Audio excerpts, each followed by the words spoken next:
नमस्कार, आप देख रहे हैं शो 24 न्यूज़। आज हम मौजूद हैं अखिल भारतीय सर्वजन हित पार्टी के सदस्यों के बीच, जिनसे हम बातचीत करेंगे और जानेंगे कि उनका मुद्दा क्या है, वो देश को किस राह पर ले जाने की कोशिश कर रहे हैं। ज़्यादा देर न करते हुए हम मिलेंगे अखिल भारतीय सर्वजन हित पार्टी के राष्ट्रीय अध्यक्ष पंडित श्याम नारायण जी से, और हम उनसे बात करेंगे कि उनकी पार्टी कब गठित हुई और उनका उद्देश्य क्या है, वो जनता को क्या उद्देश्य देना चाहते हैं और किस राह पर ले जाना चाहते हैं। जी सर।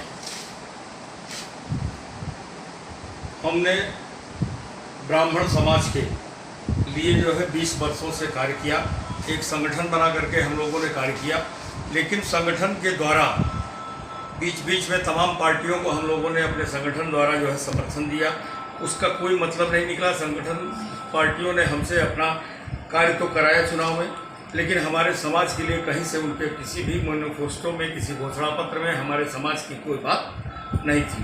हमारे संगठन ने ये निर्णय लिया कि हम भी अपनी राजनीतिक दल का जो है घोषणा करेंगे, राजनीतिक दल का गठन करेंगे और उस बैनर तले हम अपने समाज की सुरक्षा संरक्षा करेंगे। उसके साथ साथ ही हम सर्व समाज का जो है कार्य करेंगे। जो भी कुरीतियाँ समाज में है उसको दूर करने का प्रयास करेंगे और हम इस बैनर तले, अपने राजनीतिक पार्टी के बैनर तले, हम सर्व समाज के हित का कार्य करने के लिए जो है समाज में और जो है राजनीतिक रूप में हमारा जो है उदय हुआ है। आपकी पार्टी में टोटल कितने कार्यकर्ता हैं सर? हमारे संगठन का तो विस्तार बहुत बड़ा है। पूरे राष्ट्रीय स्तर पर हमारा जो है संगठन ये है। सभी लगभग जो है हमारे उत्तर प्रदेश के तो सभी जिले में हमारे जो है पदाधिकारी जो है पूरी तरह से सक्रिय हैं। उसके बाद हमारा 19 राज्यों में संगठन हमारा चलता है। थोड़ा चूँकि वहाँ अभी उतना फैलाव ना हो, लेकिन ये है कि पार्टी का हमारे वहाँ, संगठन का हमारे वहाँ भी आज जो है सारे लोग जो है राजनीतिक दल हो या समाज हो, सारे लोगों के नज़र में हमारा जो है संगठन आज भी है। विकास कार्यों की बात की जाए सर, तो विकास बहुत ज़रूरी है इस टाइम पे, और विकास हर जगह चाहिए। लेकिन देश का विकास किस तरह से हुआ और पिछले कार्यकाल में, पिछले शासनकाल में कितना विकास हुआ, ये आप सब जानते हैं। तो आपकी पार्टी जनता के हित में कितना विकास करेगी और किस तरह से कार्य करेगी, उसकी कुछ बातें आप बता सकते हैं? इस बारे में हमारे साथ, हमारे बगल में हमारे राष्ट्रीय प्रमुख महासचिव अखिल भारतीय सर्वजन हित पार्टी के बैठे हैं। सारा इस तरह का जितना भी चीज़ है, सारा डॉक्यूमेंट्री वो तैयार करते हैं। क्या क्या हमारी नीतियाँ हैं, क्या है, उसके बारे में विस्तृत जो है आपको हमारे राष्ट्रीय प्रमुख महासचिव जी। ज़्यादा देर न करते हुए हम बात करेंगे कि आखिर देश का विकास इस समय सबसे अहम मुद्दा है।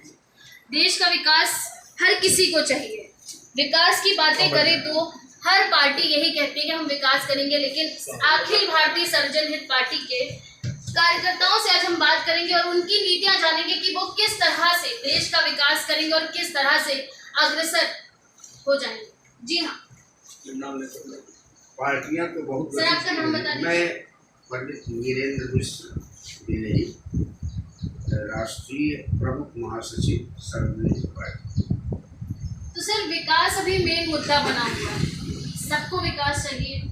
जनता जो है इस समय परेशान है। कोरोना काल भी चल रहा था और लॉकडाउन, काफ़ी लंबे समय के बाद, लॉकडाउन होने के बाद, काफ़ी लंबे अरसे के बाद अब गतिविधियां थोड़ी सी सुचारू हो रही हैं और थोड़ा सा कोरोना के केसेस में गति में धीमे रफ्तार में कम हुई है। तो उस पर आप क्या कहना चाहेंगे कि लोगों को कैसे आप आश्वस्त करेंगे कि आगे चल के आपकी पार्टी उनके हित के लिए कार्य करेगी? अभी तो हमारा उदय हुआ है, नए संकल्प के साथ हम आए हैं।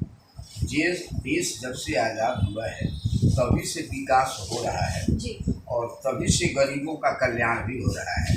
आज तक वह लक्ष्य हम प्राप्त कर नहीं सके। इस हिसाब से हमने देखा अपने आप को कि जो कहा जा रहा है, कथनी जो सरकार की है, वो चाहे जो भी सरकार हो, करनी उसकी अंतर मतलब हो जाता है।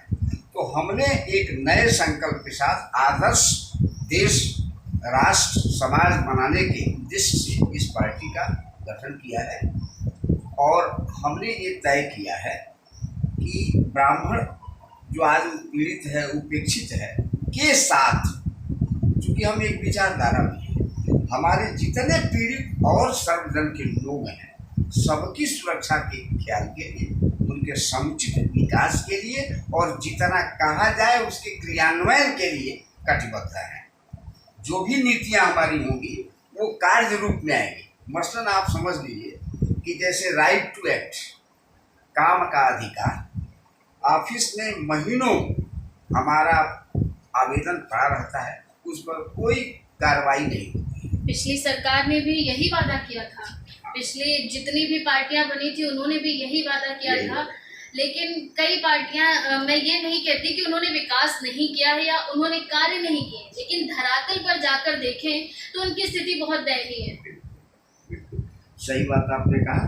जैसे शिक्षा को ही जी हाँ, सरकारी विद्यालय है, 50,000, 60,000, 70,000, 80, 90, 100 पा रहे हैं तनख्वाह, लेकिन आज सरकारी विद्यालयों में पढ़ाई के नाम पर क्या है, खिचड़ी बांटा जा रहा है, जूता मोजा बांटा जा रहा है, किताबें बांटी जा रही हैं, तमाशा हो रहा है और प्राइवेट स्कूल हमारा शोषण कर रहे हैं। तो मैं ये चाहता हूँ कि हमारे सरकारी अस्पताल, हमारे शिक्षालय जो भी हो समुन्नत हो और हम विद्या के लिए उनकी स्थापना की है तो सही ढंग से उसमें शिक्षा दी जाए ताकि हमारी जनता का शोषण न हो सके। सर आप शिक्षा की बात कर रहे हैं, बेशक शिक्षा बहुत जरूरी है, नींव है देश की, लेकिन बेरोजगारी भी चरम पर है। ये आलम ये है कि कई प्रतिशत लोग इस समय कोरोना काल के बाद बेरोजगार घूम रहे हैं। बेरोजगारी पर आपका क्या विचार है? बेरोजगारी देश की सबसे बड़ी समस्या है और सभी सरकारों ने वादा तो किया लेकिन वो कर पाते नहीं है। मैं ये चाहता हूँ हमारी पार्टी, हमारे राष्ट्रीय अध्यक्ष या हमारा सब पूरा सिस्टम ये चाहता है कि हर घर को जो पात्र हैं, अब बहुत बड़े हैं तो उनकी बात अलग है, जो रोटी के लिए, शिक्षा के लिए, दवा के लिए मोहताज हैं, उनकी रोटी नहीं चल पा रही है, कम से कम परिवार के एक सदस्य को रोजगार देने की व्यवस्था हम कराएं, ये हमारा संकल्प है। मान लीजिए कि सरकारी नौकरियां कितने परसेंट हैं, इतने लोग हैं, 1 अरब 30-35 करोड़ लोग हैं, सबको सरकारी नौकरी तो हम नहीं दे पाएंगे, हर परिवार को भी हम नहीं दे पा सकते हैं, उतने हमारे पास संसाधन नहीं है। लेकिन इसके लिए प्राइवेट सेक्टर्स में ये छोटे छोटे उद्योग, कुटीर उद्योग, लघु उद्योग के माध्यम से मतलब एक आय का स्रोत हर परिवार को दिया जाए, ये हमारी स्पष्ट मंशा है और इसे हम करेंगे। सर आपसे मेरा सवाल ये है कि आज भी कई ऐसे क्षेत्र हैं जहां पर लोगों के सर पर छत नहीं, आज भी लोग उन्हीं हालातों में रहे, जबकि पिछली सरकार ने ये दावा किया था कि लोगों को विकास तक पहुंचाएंगे, छतों पर उनके सरों पर छत होंगी, उनके पास शिक्षा, बेहतर शिक्षा होगी, हर तरह की चीज़ें उन्हें मुहैया कराई जाएंगी। लेकिन आज भी हालात ये बने हुए हैं कि देश जो है अभी भी उसी राह पर है। इस मुद्दे पर आप क्या बोलेंगे?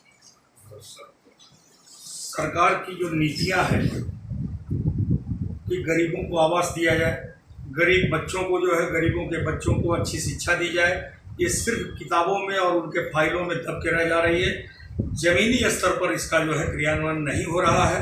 हम लोग इस पर सरकार में आने के बाद पूरी तरह से इसको ज़मीनी स्तर पर लाएंगे और इसको पूरी तरह से लागू कराने का कार्य करेंगे। 2022 के विधानसभा चुनाव में आप क्या कहना चाहेंगे कि इस बार आपकी भी पार्टी है सत्ता में, आपने अभी गठित की है, तो क्या लगता है कि आपको इस बार किस पार्टी का जोर ज़्यादा रहेगा? देखिए, पार्टी का जोर किसका रहेगा ये मैं क्यों बताऊंगा। हमारी पार्टी का जोर रहेगा ये मैं जानता हूं कि मेरी पार्टी का जोर रहेगा। मेरी पार्टी जमीनी स्तर से उठकर, रणनीतियां सर सबकी बनी हुई हैं, रणनीतियां सबने बनाई हैं, तो मेरा कहने का यही मतलब है कि आपने रणनीतियां बनाई हैं, सामने वाली पार्टी भी इस समय सत्ता में है, उस हिसाब से आपको क्या लगता है कि इस बार कौन आगे बढ़ेगा? आगे बढ़ने के लिए तो ये हम ज्योतिष तो है नहीं, ज्योतिष है और हम आपको बयान दे दें कि फला की सरकार बनेगी। इन्हीं कुरीतियों पे, सरकार की अनीतियों को लेकर के ही हमने पार्टी का गठन किया है और मैं अपने पार्टी को ही डेवलप करने का कार्य कर रहा हूं। कौन जीतेगा, कौन हारेगा, कौन क्या होगा, इसके बारे में हमको सोचने की जरूरत है। हम क्या कर सकते हैं जनता के लिए, हम जो है क्या कर सकते हैं समाज के लिए, हम सरकार अपने देश के लिए क्या कर सकते हैं, देश हित में क्या कर सकते हैं। हमारी सोच ये है, कौन क्या कर रहा है, कौन क्या होगा, इसके बारे में हमको सोचने की जरूरत नहीं है। इसके लिए हमारे देश की जनता को सोचने की जरूरत है, उसके हित में कौन कार्य करेगा। जी सर, इस कोरोना काल के बाद अभी फिर से नए मामले सामने आए हैं डेल्टा के। 20 नए मामले उत्तर प्रदेश में मिले, तो आप जनता को कोई संदेश देना चाहते हैं कि कैसे खुद को सुरक्षित रखें? कोरोना के बारे में जो आप हमसे पूछ रही हैं, पहली बार कोरोना आया तो चलो ठीक है, पहली बार कोरोना आया तो हमको जानकारी नहीं थी, इस रोग की आज तक नाम का पता भी नहीं हमारे विशेषज्ञों को था। और आज जब एक बार आ गया और हमारे विशेषज्ञों ने उस पर जो है काम किया, उन्होंने उसका इलाज ईजाद किया, उस पर जो है सरकार ने किसी भी तरह से कोई भी सक्रियता न दिखाते हुए उसमें एकदम बिल्कुल वो अपने राजनीतिक एजेंडे को चलाते हुए कोरोना के तरफ तो ध्यान ही नहीं दिया। इसमें हमारे जो देश के प्रदेश के जितने हमारे जो है डॉक्टर्स थे, प्राथमिक स्वास्थ्य केंद्र से संबंधित हमारे जितने भी लोग थे, उन लोगों के कोशिश से, उन लोगों के मेहनत से कोरोना को हम लोगों ने जो है उस पर अंकुश कर पाया, उसके नाते हुआ। और इसी का कारण है क्योंकि सरकार ने इस पर ध्यान नहीं दिया, इसी नाते ये लंबा खिंच गया और दोबारा आया।